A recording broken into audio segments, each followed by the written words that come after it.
हनुमान जी का एक ऐसा मंदिर है जिसे देखते ही अत्याचारी मुगल शासक औरंगजेब बेहोश हो गया था। लेकिन मंदिर में उसने ऐसा क्या देख लिया था कि वो बेहोश हो गया। इस वीडियो में हम यही बताने वाले हैं आपको। आज से करीब 1000 साल पहले 12वीं शताब्दी के लगभग तांकीय वंश के राजा प्रताप रुद्र द्वितीय अपने राज्य से बहुत दूर जंगल में शिकार खेलने गए और शिकार खेलते खेलते ही शाम हो गई। इसीलिए उन्होंने जंगल में रात बिताई। रात में राजा वहीं एक पेड़ के नीचे सो गए। अचानक आधी रात को उनकी नींद खुली और उन्हें सुनाई पड़ा जैसे कोई भगवान श्री राम का नाम जप रहा हो। इस घटना से राजा काफी हैरान हो गए और उन्होंने उठकर आसपास देखा। थोड़ी देर ढूंढकर उन्होंने ये पाया कि वहां पर एक हनुमान जी की मूर्ति ध्यान मुद्रा में बैठी हुई है। ध्यान से देखने पर पता चल रहा था कि आवाज मूर्ति की तरफ से ही आ रही थी। इसे देख राजा और भी आश्चर्यचकित हो गया और सोचने लगा कि कैसे एक मूर्ति भगवान के नाम का जप कर सकती है। राजा लगातार उस मूर्ति को देखे जा रहा था। थोड़ी देर में उसे ऐसा दिखा जैसे वहां साक्षात हनुमान जी बैठे हुए हैं, अपने प्रभु श्री राम का स्मरण कर रहे हैं। जब राजा को यह एहसास हुआ कि वो कोई मूर्ति नहीं साक्षात हनुमान जी हैं, तब राजा प्रताप रुद्र ने तुरंत उस मूर्ति के सामने दंडवत प्रणाम किया। राजा बहुत देर तक श्रद्धा पूर्वक उस मूर्ति के आगे प्रार्थना की मुद्रा में बैठे रहे और फिर वापस सोने चले गए। जब राजा को गहरी नींद आई तो उन्होंने अपने सपने में देखा कि खुद हनुमान जी आए और राजा से कहा कि यहाँ वो उनका मंदिर बनाए। यह सपना देखकर राजा की नींद खुल गई। वहां से वो तुरंत अपने राज्य की ओर वापस चल पड़ा। अपने राज्य में पहुंचकर राजा ने अपने समस्त मंत्रियों और विद्वानों को एक सभा में बुलाया और सबको अपने सपने के बारे में बताया। राजा द्वारा बताए गए सपने से आश्चर्यचकित सभी लोगों ने एक सुर में कहा, हे राजेंद्र, निश्चित रूप से यह आपके लिए बहुत शुभ स्वप्न है और इससे आपका कीर्तिवर्धन होगा और आपका राज निरंतर उन्नति करेगा। आपको तुरंत वहां एक मंदिर बनाना चाहिए। शुभ मुहूर्त में मंदिर का निर्माण शुरू हुआ, ठीक उसी जगह पर जहां राजा ने हनुमान जी की मूर्ति को भगवान श्री राम का जप करते हुए देखा था। और उन्होंने उस मंदिर को नाम दिया ध्यानांजनेय स्वामी मंदिर। धीरे धीरे मंदिर की ख्याति चारों तरफ फैल गई और दूर दूर के राज्य से लोग आने लगे।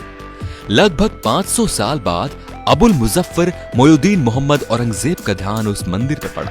लालची और क्रूर औरंगजेब के सिर्फ 2 ही मकसद थे। सबसे पहले पूरे भारतीय महाद्वीप पर मुगल साम्राज्य का झंडा फहराना और इस्लाम की स्थापना करना और हिंदू मंदिरों को तोड़ना और इस दुनिया से हिंदू धर्म का अंत करना। कि औरंगजेब और मुगल काल में 60,000 से भी ज्यादा मंदिर ध्वस्त किए गए थे, जिसमें 15 मुख्य मंदिर तोड़े और तोड़ने का प्रयास किया गया, जिनमें काशी विश्वनाथ, सोमनाथ और केशव देव जैसे मंदिर विराजमान थे। औरंगजेब ने साल 1676 में गोलकुंडा के किले पर अपना कब्जा जमा लिया। किले पर कब्जे के बाद उसने वहां के मंदिरों को ध्वस्त करने का अभियान शुरू किया, जिसमें वो हैदराबाद के बाहरी इलाके में बसे एक हनुमान मंदिर में पहुंचे। ये वही ध्यानांजनेय स्वामी मंदिर था। उसने अपने सेनापति से इस मंदिर को गिरने का आदेश दिया। इस मंदिर को तोड़ने के लिए सेनापति अपनी सेना को लेकर आगे बढ़ा। जैसे ही एक सैनिक ने अपने हथियार से मंदिर की दीवार पर प्रहार किया तो वो वहीं का वहीं खड़ा रह गया, मानो जैसे वो पत्थर बन गया हो। फिर एक के बाद एक सैनिकों का ऐसा ही हाल होने लगा। सभी मूर्ति की तरह खड़े रह गए।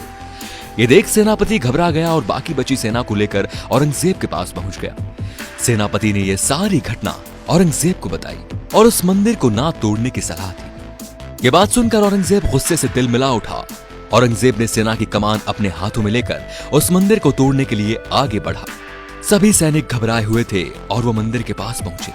फिर औरंगजेब ने सभी लोगों को बाहर निकलने की चेतावनी दी और हाथों में हथियार लेकर आगे बढ़ने लगा। जैसे ही औरंगजेब ने मंदिर की दीवार पर प्रहार किया, तभी मंदिर से अचानक एक तेज आवाज सुनाई पड़ी और वो आवाज इतनी तेज और भयानक थी कि कान के पर्दों को चीरते हुए निकल गई, जिसे सुनकर औरंगजेब भी मूर्ति की तरह खड़ा का खड़ा रह गया। इसे देख औरंगजेब घबराने लगा। उसे मंदिर के अंदर से एक आवाज सुनाई दी, अगर मंदिर तोड़ना चाहते हो राजन तो करमन घाट। इसका मतलब होता है कि अगर मंदिर तोड़ना चाहते हो राजा तो पहले अपना दिल मजबूत कर लो। पहले से ही डरा हुआ औरंगजेब और घबरा गया और वहीं पर बेहोश होकर गिर गया। वहां बाहर खड़े पुजारी ये समझ चुके थे कि यह किसी और की आवाज नहीं बल्कि साक्षात हनुमान जी की आवाज है। सभी ने उन्हें दंडवत प्रणाम किया। उधर औरंगजेब बेहोश पड़ा हुआ उठा और अपने सैनिकों को लेकर वहां से रफू चक्कर हो गया। तब से कहते हैं कि इस मंदिर को तोड़ने का जिसने भी प्रयास किया वो वहां पर पत्थर बनकर रह गया। उसी घटना के बाद से इस मंदिर का नाम करमन घाट के नाम से भी जाना जाने लगा। तो दोस्तों, आपको ये वीडियो कैसा लगा हमें कमेंट करके जरूर बताइए। और हाँ, इस वीडियो को ज्यादा से ज्यादा शेयर कीजिए ताकि हमारे हिंदू भाई भी इस मंदिर के बारे में जान सके। धन्यवाद।